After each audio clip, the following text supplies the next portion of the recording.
खुशी आ मन की कह सकै छी बरसों के सपना पूरा भेल जे बाबा धाम जायब और आइ बाबा धाम में साक्षात उपस्थित छी और बाबा के पूजो केलहुँ हन। एखन आरती के देख सकै छियै, एखन हम सब जे छै से लाभ उठा रहल छी। भक्त देखबै अहाँ के भरल छै पूरा एकदम से, खाली भक्ते भक्त अहाँ के देखाई दैत हेता। अहाँ के कारी बाबू छै, कारी बाबू केहन रहले कांवर यात्रा? बहुत बढ़िया रही, सफल यात्रा रही, बाबा का आशीर्वाद छे, बहुत सुंदर लग रही है। एकदम जे आरती में हर हर महादेव। वीरू जी छै, वीरू जी की कहबै? बहुत निक लग रहा है बाबा के दरबार में आबि के।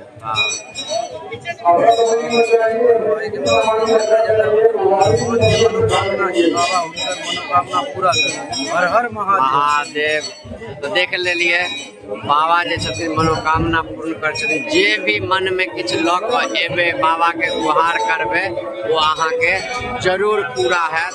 हमहूँ आयल छी एखन बाबा के आशीर्वाद लेके लेल, कियाकि आब हम निकलि चुकल छी विभिन्न धर्म स्थल पर्यटन स्थल अपने सबके देखाबै के लेल। एहि क्रम में सावन में मिथिला के सब महादेव के दर्शन करवेलहुँ और एखन साक्षात महादेव के दरबार में छी और अहाँ सबके देखा रहल छी। देखबै हमरा पाछू में बाबा के मंदिर छन और एखन हम सब जे छै से आरती के लाभ, आरती के एखन जे छै से देख रहल छी। आरती में शामिल भेलहुँ हन, अपने सब एनाहिते जुड़ल रही और विशेष